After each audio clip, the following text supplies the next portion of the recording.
اور اپنے بچوں کو بھی اس کی تعلیم دیں کہ جناب آپ سورہ مجادلہ کی جو ہے وہ تلاوت کریں تو کسی ہر برائی سے آپ محفوظ رہیں گے، دور رہیں گے، بلکہ قرآن پاک کی تعلیم اپنے بچوں کو دیں. ان کو ایسے روٹین، جس طرح کے روٹین میں ہم ناشتہ کرتے ہیں نا، ناشتہ نہیں کریں گے جناب دن ہمارا شروع نہیں ہوگا، کھانا نہیں کھائیں گے. ہر چیز ہمارے روٹین میں ہوتی ہے، ہمیں دن کا کھانا بھی کھانا ہے، ہمیں رات کا کھانا بھی کھانا ہے، ہمیں ناشتہ بھی کرنا ہے. جو کام ہمارے روٹین میں فکس ہو گئے ہیں، اسی طرح قرآن پاک کی تلاوت اپنے بچوں کو روٹین میں بنا دیں کہ یہ تمہیں کام کرنا ہی کرنا ہے. اور پھر آپ دیکھیے گا کہ آپ کے گھر میں پھر آپ کہتے ہیں جناب ہمارے گھر میں جو ہے وہ لڑائیاں ہیں، پریشانیاں ہیں، بے سکونی ہیں. جب گھر میں ہر وقت گانے چلیں گے، فلمیں چلیں گی، کوئی قرآن پاک کی تلاوت نہیں ہوگی، کچھ نہیں ہوگا، تو گھر میں شیطان تو داخل ہوگا نا. قرآن پاک کی جس گھر میں تلاوت ہوتی ہے، وہ حدیث جو میں ہمیشہ کہتی ہوں مجھے بڑی پسند ہے کہ نبی کریم صلی اللہ علیہ وآلہ وسلم فرماتے ہیں کہ قسم ہے اس خدا کی کہ جس کے قبض قدرت میں محمد کی جان ہے، جس گھر میں سورہ بقرہ کی تلاوت ہوگی اس گھر میں شیطان داخل نہیں ہو سکتا. تو یہ حدیث جو ہے میری سب سے پسندیدہ حدیث ہے، اور آپ اپنے گھروں میں ہمیشہ یہی میسج ہوتا ہے سورہ بقرہ کی تلاوت کریں، قرآن پاک کی تلاوت کریں. اور پھر اس گھر میں لڑائی جھگڑے ہوں تو پھر آپ بتائیے. جس گھر میں قرآن پاک کی تلاوت ہوتی ہے وہ گھر آسمان والوں کو ایسے نظر آتا ہے کہ جیسے زمین والوں کو آسمان پہ تارے نظر آتے ہیں. یہ ساری حدیثیں موجود ہیں ناظرین. تو قرآن پاک کی تلاوت کو اور اپنے روٹین میں شامل کریں اور اپنی مشکلات اور پریشانیوں کو دنیا میں ہی حل کر دیں. آگے بڑھتے ہیں جناب. سورہ نمبر 59 سورہ حشر کی اگر آپ تلاوت کریں گے تو آپ کو کیا فائدے حاصل ہونے والے ہیں. نبی کریم صلی اللہ علیہ وآلہ وسلم یہ ارشاد فرماتے ہیں کہ جو شخص سورہ حشر کی تلاوت کرے گا تو کوئی جنت، جہنم، عرش، کرسی، حجاب، ساتوں آسمان، ساتوں زمینیں، فضا، ہوا، پرند، درخت، پہاڑ، سورج، چاند اور فرشتہ ایسا نہیں ہوگا جو اس کے لیے درود نہ بھیجے. سبحان اللہ. اور اس کے لیے استغفار نہ کرے. اگر وہ اسی دن یا رات کو مر جائے تو شہید کی موت مرا ہے. ناظرین دیکھیں کہ کیا ہی فضائل رحمت للعالمین صلی اللہ علیہ وآلہ وسلم نے فرما دیے. سورہ حشر کی اگر آپ تلاوت کریں گے تو جو شخص اس کی تلاوت کرے گا تو کوئی جنت، کوئی جہنم، کوئی عرش، کوئی کرسی، کوئی حجاب، ساتوں آسمان، ساتوں زمینیں، فضا، ہوا، پرندہ، درخت، پہاڑ، سورج، چاند اور کوئی فرشتہ ایسا نہ ہوگا جو اس کے لیے درود نہ بھیجے اور اس کے لیے استغفار نہ کرے. سبحان اللہ. آگے بڑھتے ہیں. امام جعفر صادق علیہ السلام سے مروی ہے کہ جو سورہ حشر کی حاجتوں کے پورا ہونے اور پریشانیوں کے دور ہونے کی نیت سے 40 دن تک ہر روز ایک مرتبہ تلاوت کرے گا تو اس کی حاجتیں پوری ہوں گی اور دعائیں قبول ہوں گی. اگر ایک دن تلاوت نہیں کر سکا تو نئے سرے سے پڑھنا ہوگا. یعنی کہ آپ نے 40 دن میں کوئی وقفہ نہیں آنا چاہیے. اگر ایک دن نہیں پڑھ سکے آپ کو دوبارہ سے شروع کرنا پڑے گا. تو وہی بات ہے کہ ہم سبھی جانتے ہیں پھر وہ خاتون یا وہ ہمارے بھائی کریں کہ جو 40 دن پڑھ سکتے ہیں. کوئی بیچ میں گیپ نہ آئے. کسی سے آپ پڑھوا لیں اپنے گھر میں، اپنے بھائی سے بولیں، کسی سے بولیں کہ وہ پڑھ دے آپ کے لیے 40 دن تک. امام جعفر صادق سے مروی ہے کہ جو سورہ حشر کی حاجتوں کے پورا ہونے اور پریشانیوں کے دور ہونے کی نیت سے 40 دن تک ہر روز ایک مرتبہ تلاوت کرے گا تو اس کی حاجتیں پوری ہوں گی اور دعائیں قبول ہوں گی.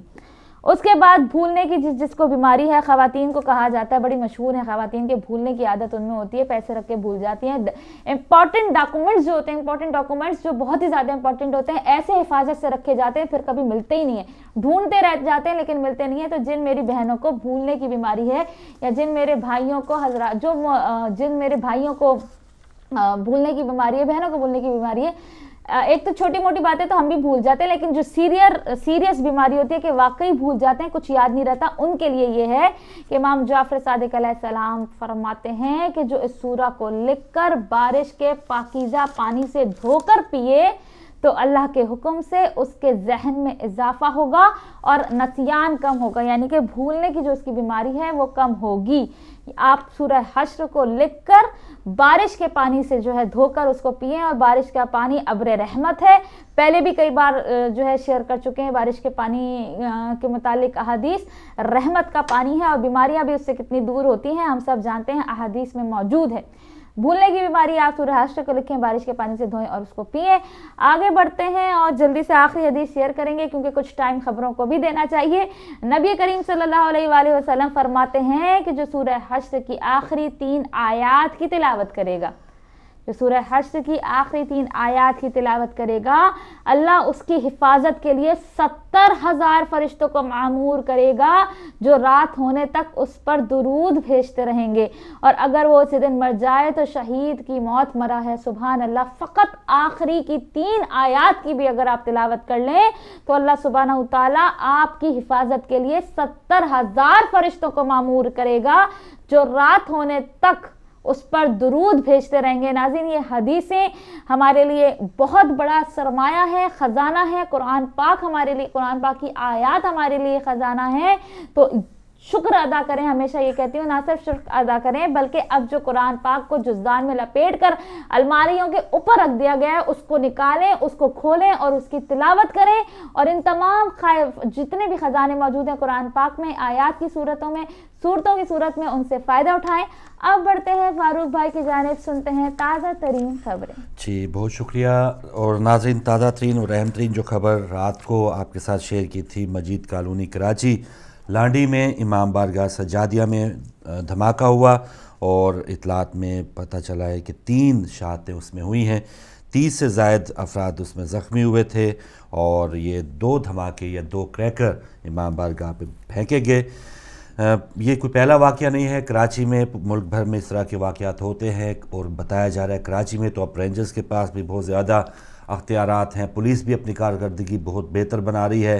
پچھلے دنوں چودھری نثار صاحب کا یہ بیان آیا تھا کہ اب کراچی کے حالات بہت بہتر ہو رہے ہیں، لیکن ان تمام بہترین حالات میں ایک بار پھر ایک امام بارگاہ پہ حملہ کیا گیا، اور وہاں پہ قیمتی جانیں جو ہیں وہ اس دنیا سے چلی گئی ہیں۔ اس کا کون ذمہ دار ہے؟ کسی بھی جگہ سے ایون مذمت تک کا بیان نہیں آیا۔ قائم علی شاہ صاحب جو وہاں پر کہے گئے کہ کپتان ہیں، وہ تمام جو آپریشن کے وہ چیمپئن ہیں، کپتان ہیں، انہی کے ذمہ یہ سارا کام ہے، ان کے حوالے سے بھی کوئی بات نہیں سنی۔ چودھری نثار صاحب کے حوالے سے، اور میاں صاحب تو جو وہاں پر گئے تھے، آپ نے ان کا تمام جو ان کی باڈی لینگویج تھی وہ دیکھ لی تھی کہ وہ چاہتے ہیں کہ ویسے وفاق جو ہے وہ تصویروں میں تو ضرور نظر آئے، لیکن عملی طور پہ یا تو اگر فیل وہاں پر کچھ بھی ہوتا ہے اس کا ذمہ ظاہر ہے پیپلز پارٹی کے ہی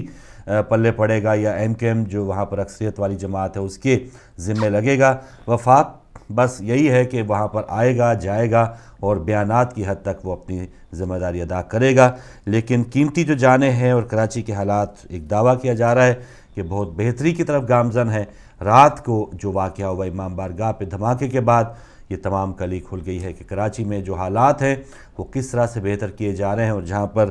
مذاکرات کی بات ہو رہی ہے اور دہشت گردوں کو چھوڑنے کی بات ہو رہی ہے، تو پھر ان ایسے لوگوں کو یا ایسے دہشت گردوں کو خود پتہ ہو کہ ہمارے جو لیڈرز اگر وہ کسی نہ کسی طرح پکڑے جا چکے ہیں یا جیلوں میں بند ہیں، وہ بھی باہر آنے والے ہیں، تو وہ کس طرح اپنی کارکردگی یا اپنی کارروائیاں جو ہیں وہ روک سکتے ہیں۔ تو ایک طرف حکومت جو ہے وہ آپریشن کی طرف جا رہی ہے یا کہہ رہی ہے کہ یہاں پر آپریشن ہوگا، 250 کے قریب جو دہشت گرد ہیں، یہ چودھری نثار صاحب نے کہا کہ وہ کراچی چھوڑ کے بھاگ گئے ہیں، ان کو بھاگنے نہیں دیا جائے گا اور ان کا پیچھا کیا جائے گا۔ اس طرح کے بیانات اخباروں کی زینت ضرور بنتے ہیں، لیکن پتہ اسی وقت چلتا ہے کہ جب دھماکے کی اطلاع آتی ہے، اور یہ کراچی میں بھی دھماکہ ہوا ہے، اور پشاور کے علاقے اچینی بالا میں بھی ایک مسجد پر رات کو حملہ ہوا جس میں 2 افراد شہید ہو گئے۔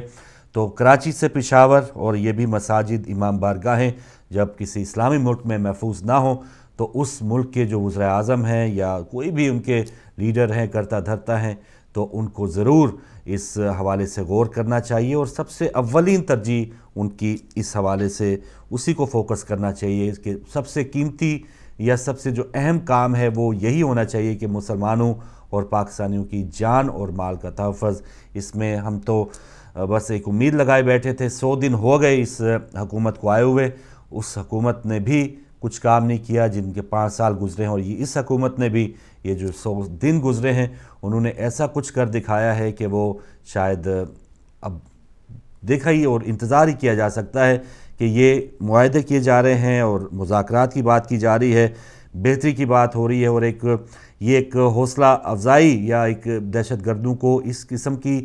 تھپکی دینے کی کوشش کی جا رہی ہے کہ آپ اپنا کام جاری رکھیں، آپ کے جو بڑے لیڈرز کسی نہ کسی طرح پھنسے ہیں ان کو بھی ہم چھوڑ دیں گے۔ تو لگتا ہے کہ یہ حکومت جو ہے وہ بالکل جو پاکستانی ہیں یا جو نہتے عوام ہیں ان کو بالکل بے یار و مددگار چھوڑ کے مزید دہشت گردوں کی جو کھیپ ہے وہ اور میدان میں لانا چاہتی ہے۔ تو مجھے امید ہے جو تمام لوگ اس وقت خبریں سنتے ہیں، دیکھتے ہیں،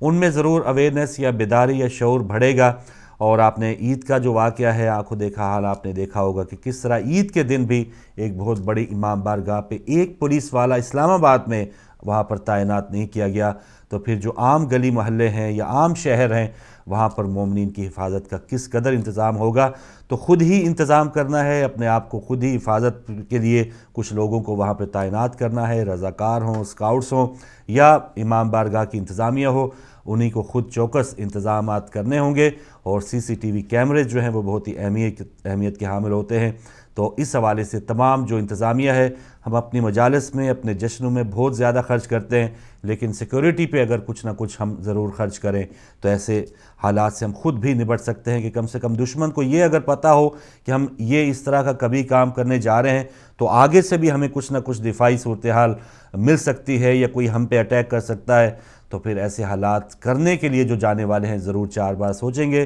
اور اگر ان کو یہ پتہ ہوگا کہ ویسے بھی پتہ ہے کہ قانون ان کا کچھ نہیں بگاڑ سکتا، اور جہاں پر ہم کچھ دھماکے یا کچھ اس قسم کی تخریب کاری کرنے جا رہے ہیں وہاں پہ بھی کوئی لوگ ہمارے آڑے نہیں آئیں گے، تو پھر ان کے لیے بہت آسانی ہوگی۔ جو بھی کرنا ہے، اپنا دفاع مضبوط بنانا ہے، تو اب تو یہی بات ہے کہ ہم نے خود ہی بنانا ہے۔ حکومت کے اگر انتظار میں رہے تو 100 دن آپ نے دیکھ لیا، اور خدا نخواستہ 100 دن اور پھر یہ اور جو قیدی یا جس طرح کے مذاکرات جن لوگوں کے ساتھ کیے جا رہے ہیں اگر وہ بھی اپنی تکمیل تک پہنچ گئے تو یہ حالات ہمارے لیے زیادہ مشکل ہو سکتے ہیں۔ تو بجائے کہ وہ بھی چھوٹ کے آ جائیں اور حالات ہمارے لیے مشکل ہوں، ہم نے اپنا جو دفاع ہے وہ مضبوط بنانے کی کوشش کرنی ہے۔ جی، ایک شرط جیسے کل بھی بات ہوئی تھی کہ طالبان نے حکومت سے لشکر جھنگوی اور طالبان کے 50 قیدیوں کو چھوڑنے کی شرط پر مذاکرات کرنے کا عندیہ دیا ہے۔ تو لیجئے اب یہ 50 جو طالبان اور لشکر جھنگوی کے جو قیدی ہیں ان کو کب چھوڑا جاتا ہے مذاکرات کی کامیابی کے نام پر کہ جی ہم نے کچھ مذاکرات کی کامیابی کے لیے یہ کام کیا ہے۔ فوج کے تقریباً 6000 جوان ایسے معاملات میں شہید ہو چکے ہیں، دہشت گردی کی وارداتوں میں شہید ہوئے ہیں، اور تقریباً 35,000 کے قریب جو سویلین افراد ہیں، غریب افراد جو ہیں، نہتے افراد جو ہیں وہ شہید ہو چکے ہیں۔ تو دہشت گردی کی جنگ میں ہم نے کچھ حاصل نہیں کیا، تو بجائے کہ ان کو سبق سکھانے کے، دہشت گردوں کو نہتہ کر کے کسی نہ کسی انجام تک پہنچانے کے، ان کو دوبارہ ایک ٹائم دیا جا رہا ہے کہ آپ ان 4-5 سالوں میں مزید اپنے آپ کو محفوظ کریں۔ اور تاریخ نے ہمیں بتایا ہے کہ جب بھی اس قسم کے لوگوں نے وقتی طور پہ اگر چپ باندھی بھی ہے یا کچھ نہ کچھ اپنے جو کارروائیاں ہیں اس کو روکا بھی ہے، تو اس کے بعد 1-2 سال کے بعد جو گیپ کے بعد جب وہ واپس آئے ہیں تو اور بھی ان میں طاقت آئی ہے، اور انہوں نے اس دوران اپنے آپ کو اور زیادہ مضبوط کیا ہے۔ اسلحہ ان کے پاس جدید سے جدید آ گیا ہے، اور اب تو وہ اسلحہ پاکستان کی فورسز کے پاس بھی نہیں ہے جو دہشت گردوں کے پاس ہوتا ہے۔ تو وہ حالات جو ہم نے جن لوگوں کو روکنے کے لیے استعمال کرنے ہیں وہ اگر ہمارے پاس نہیں ہوں گے، اور وہ حالات ان لوگوں کے پاس ہوں گے جنہوں نے دہشت گردی کرنی ہے، تو پھر آپ اس سے اندازہ لگائیں کہ وہ 1.5-2 سال یا جو بھی یہ اس مذاکرات کے نام پہ کچھ امن و امان ہمیں بظاہر نظر آیا، اول تو یہ بھی نظر آنا اب بہت مشکل ہو رہا ہے، لیکن پہلے کی میں بات کر رہا ہوں کہ کچھ سالوں کا اگر کچھ وقفہ ہوتا تو پھر یہ لوگ اپنے آپ کو اور مضبوط کرتے۔ تو یہ نہ ہو کہ یہ اور مضبوطی کے حوالے سے وہی کام چلتا رہے، اور یہ ہم جو مذاکرات کا ایک ڈرامہ کر رہے ہیں اس کا اسی وقت آشکار یہ تمام ڈرامہ ہو کہ جب یہ اور مضبوط ہو کے ایون GHQ اور بہت بڑے بڑے اہم ادارے جو ہیں وہ اور بھی غیر محفوظ ہو جائیں، تو بہت ہی چھان پھٹک کر کے اور پھونک کے اس پر قدم اٹھانے چاہیے۔ نواز شریف صاحب کا جو ایک جیسچر نظر آ رہا ہے، اور جس طرح انہوں نے الیکشن کیمپینز میں جن لوگوں کے ساتھ معاہدے کیے تھے، تو اب تو کسی کے لیے بھی یہ ایک کوئی ڈھکا چھپی بات نہیں ہے کہ وہ کن کی طرف رخ رکھتے ہیں اور کن کے لیے ان کی ہمدردیاں ہیں۔ کل ہی جیسے رات کو ہم نے بات کی حضرت بی بی زینب سلام اللہ علیہا کے مزار پاک کی حفاظت پر تعینات کمانڈر ابو حجر جو ہیں دہشت گردوں کی فائرنگ سے شہید ہو گئے، اور یہ بھی وہاں پر کوئی پہلا واقعہ نہیں ہے۔ دہشت گرد جو ہیں وہ اس طرح کے مقدس موقعات کو نشانہ بنانے سے بھی گریزاں نہیں ہیں، اور آپ بالکل یہ کوئی حکومت کی جنگ نہیں ہے، کسی اقتدار کی جنگ نہیں ہے، یہ حق اور باطل کا وہی سلسلہ چلا آ رہا ہے جو 1400 سال پہلے تھا، اور وہاں پر صحابہ کرام، وہاں پر اہل بیت علیہ السلام کے جو زیارات ہیں ان کو بھی نشانہ بنایا گیا ہے، اور جہاں ان پہ تعینات جو لوگ ہیں ان کی حفاظت پر جو کمانڈر تعینات تھے روضہ پاک کے، وہ ابو حجر صاحب، ان کو شہید کر دیا گیا ہے۔ تو ہم ان کے درجات کی بلندی کے لیے دعا کرتے ہیں، اور کیا نیک مقصد کے لیے، سب کی جان جانی ہے، لیکن انہوں نے جس مقصد کے لیے اپنی جان دی ہے، ہم ان کو سلام پیش کرتے ہیں۔ لیجئے کچھ لوگ جو ابو حجر رحمۃ اللہ علیہ، ان کی بھی میں نے بات کی کہ جس انداز میں ان کی جان گئی ہے،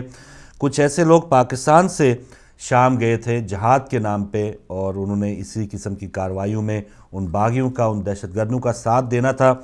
اسی قسم کے 336 دہشت گردوں کی لاشیں جو ہیں وہ پاکستان پہنچائی گئی ہیں شام حکومت کی طرف سے، اور شیعت نیوز کے مطابق دہشت گردوں کا تعلق طالبان اور لشکر جھنگوی سے ہے، اور زیادہ تر کا تعلق ڈیرہ اسماعیل خان اور جھنگ سے بھی بتایا جاتا ہے۔ تو 336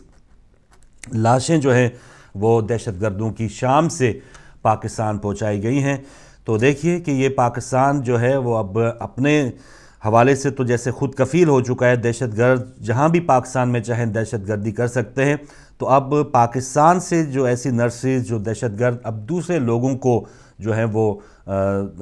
بھیجے جاتے ہیں، اور جہاں جہاں ضرورت ہوتی ہے وہ جہاد کے نام پہ اپنے جو ٹرینڈ دہشت گرد ہیں پہنچائے جاتے ہیں، لیکن 336 دہشت گرد واصل جہنم ہو کے وہ واپس آ گئے ہیں۔ تو ایک بہترین پیغام ہے کہ پاکستانی عدالتیں، پاکستانی جیلیں اگر ان کے لیے کچھ یہ کوئی ان کو جکڑنے میں کامیاب نہیں ہوئی، لیکن کوئی نہ کوئی ایسی طاقت ضرور موجود ہے، کوئی نہ کوئی ایسے لوگ ضرور موجود ہیں جو حق کے نام پہ جب اٹھتے ہیں تو ایسے لوگوں کو صفحہ ہستی سے مٹا دیتے ہیں۔ تو ایسے لوگوں کو ضرور عبرت کا نشانہ بنانا چاہیے، جو اہل بیت علیہ السلام کی زیارات اور عام شہریوں کو بھی نشانہ بنانے سے کتراتے نہیں ہیں، تو ان کو اس طرح ہی انجام تک پہنچانا چاہیے جس طرح سے شام میں ایسے لوگوں کو پہنچایا گیا ہے۔ لیجیے آتے ہیں پاکستان کی اور کچھ سیاسی خبروں کے حوالے سے۔ کراچی میں ٹارگیٹڈ آپریشن میں تیزی آئے گی، یہ کہا چودھری نثار صاحب نے، اور یہ کب آئے گی، کیسے آئے گی، اس پر ہم نے بات کی کہ امام بارگاہ میں رات کو دھماکہ ہوا تو اس وقت رینجرز کہاں تھے، پولیس کہاں تھی، انتظامیہ کہاں تھی، اور اس قومی اسمبلی میں ان کا یہ کہنا کہ مہاجر ریپبلکن آرمی کا MQM سے کوئی تعلق نہیں ہے، اور 1992 کا آپریشن کرنے والے شہید پولیس افسران کے کیس دوبارہ کھولنے کا بھی اعلان کیا گیا۔ تو ناظرین، ایک سیاسی بلیک میلنگ جو ہوتی ہے وہ بھی ہوتی ہے۔ پہلے مہاجر ریپبلکن آرمی کا ایک شوشہ چھوڑا گیا، اس پر اب یہ کہا گیا کہ اس کا MQM سے کوئی تعلق نہیں ہے۔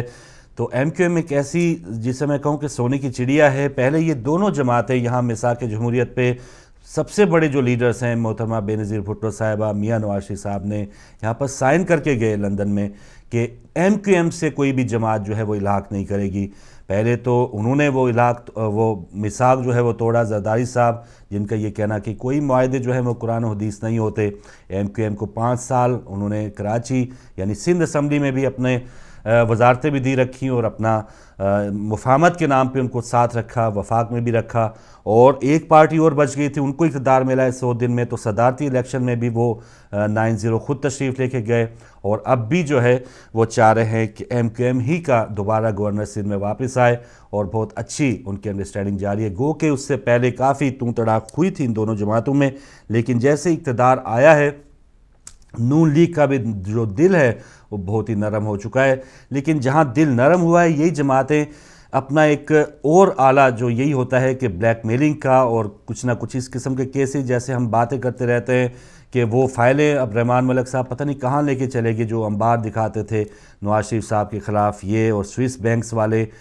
وہ نوٹ کہاں گئے، جو نون لیگ والے کہتے تھے کہ گو زرداری گو ریلیز میں ہم تمام جو لوٹا ہوا مال ہے واپس لائیں گے۔ تو یہ ایک ایسی میوچل انڈرسٹینڈنگ ہوتی ہے کہ جب اگر تو صحیح چل رہا ہے تو سب بھائی بھائی ہیں، اور تھوڑا سا اگر اختلاف ہوا ہے تو وہ تمام ایک دوسرے کو تھوڑا سا بلیک میل کرنے کی کوشش کرتے ہیں۔ مہاجر